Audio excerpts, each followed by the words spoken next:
back to Scarlet Rage Vintage. This is none other than vintage legend and inspiration to me, Laurie, aka Greyhound Vintage. So this video we are going to talk about, well, we're going to delve a little bit deeper into Laurie. You have been on the scene, the vintage scene, for a very long time. But what you've done is you've gone from different eras of the scene to other eras. But let's start from the beginning. What got you into vintage and vintage clothing? It's a good question. My dad actually used to make me watch kind of films like American Graffiti. Oh, okay. Grease, The Outsiders. He also collected American cars as well. So I always had a thing for that like aesthetic of old. Yeah. I've always been, like, I've always dressed up since I was little. I've always had like an extensive crazy dressing up box. My mum used to dress me up like a little kind of 1920s flapper girl. Amazing. I think it was inevitable that I was going to kind of go in this direction, but sort of in my teens, like 14, 15, I was a bit of a mod. Yeah, because you've kind of digressed in sort of eras. I kind of go back and forwards. Like I sort of started off doing the kind of mod thing, and I had a boyfriend who had a yellow Vespa, and that was very cool. Wow. Then when I was about 17, I kind of went a bit punky, and then that led into the sort of psychobilly look, so like Betty Bang's black hair, leopard print. And can't go wrong with that. Exactly. From there, it kind of segued into original vintage, and that's sort of what I've been doing ever since. And I kind of actually started off a bit more into the 40s, and then as I got more into the music and onto the rockabilly scene, I went more 50s. You were quite involved in the rockabilly scene. Yeah. If you were out at night, you would normally see Laurie. I mean, it is about the clothes for me, obviously, but there's a lot more to it. You know, the kind of home aesthetic and the cars and the music, but obviously the look is what kind of drew me into the kind of vintage scene in the first place. I got quite heavily into the 50s, and I did that for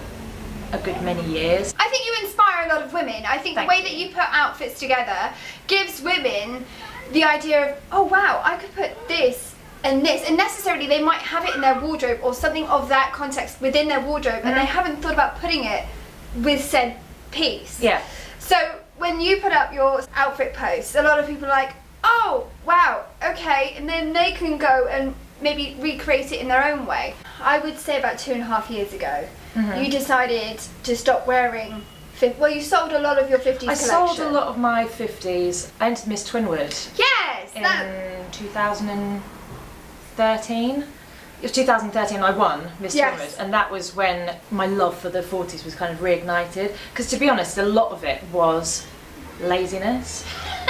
You know, I found the 50s a lot easier. Whereas if you're going to do the 40s, there's so much more to it. There's so many more components. Hat, gloves, bag, shoes, coat. I did Twinwood, and it kind of revived everything, and kind of just growing up as well, and maybe having a bit more money to play with, because it's not the cheapest. It's not the cheapest hobby. Can you ask how you look and everything like that as a hobby? Looking for vintage as a hobby, because you were a vintage dealer. I was a vintage dealer, which is where Greyhound Vintage, the name, came from, and the brand. Enjoyed moderate success, I suppose, and I still do it a bit on the side. Yes.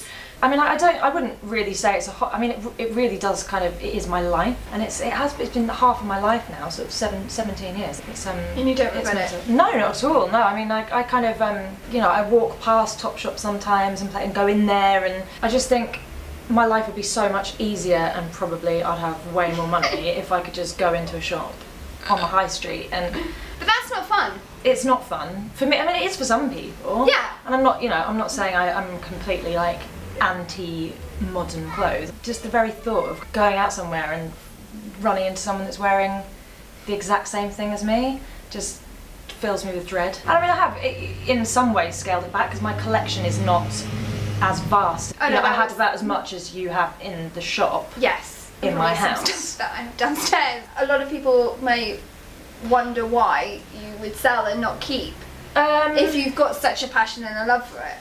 I think because I've been looking at so much of this stuff for such a long time. Yeah. You had Lady in the Tramp, which is a very, very rare skirt in the 1950s, and it's by Disney, and it came in panels, and you could make it yourself into a full circle skirt.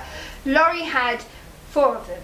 You know, touching back on what we were talking about before, and the fact that by no way am I calling myself any sort of trendsetter or anything like that. Yeah. But when I get obsessed with something, I'm all over social media, Instagram, trying to find that thing. Yeah. And I think that does maybe bring that thing to people's attention. Yes. And it makes people who haven't necessarily thought about that thing before interested in that thing. So novelty prints was, you know, there's been people collecting novelty prints for years and years and years. Yeah. But with the Instagram, which is very visual, and the selling groups on Facebook, it was kind of coming to more people's attention.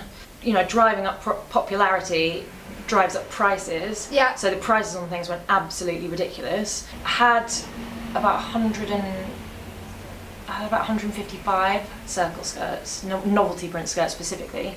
Like you say, the 4 Lady and the Tramp ones, the Love Letters ones, 2 in 2 colourways. Your collection has been huge. It has been huge. I mean, I look at some of the stuff that I've had in the past. And do you photograph it and like have it in a I try and photograph file? everything so I can like keep a record of what I've had. Yeah. But somebody brought it to my attention once that I had, I won't even say how much, but like probably the deposit on a house in novelty skirts, and I thought, what am I doing with my life? Yeah. And that's what really made me start kind of paring back my collection. And I still have amazing pieces, most of them from here, but there's less of them, but a higher... Yes, it's a whole different calibre. Yeah, a higher calibre. With vintage as well, it's not like, you know... You can't. It's not like another one, might, another one might not come along. So if you see something that's your size that you love, and you can't buy it, it really hurts. Or if somebody else gets it, there is a high chance that you'll never see that thing again. That would just make really good friends with the person that's bought it. Well, I mean that is the good thing about the community is. Let's talk about community. Yeah, it is a very big community, and it's bigger now because it's not just the people that are into kind of the 40s music or the 50s music, or there are people that aren't necessarily lifestyle vintage people that are kind of into it as a fashion.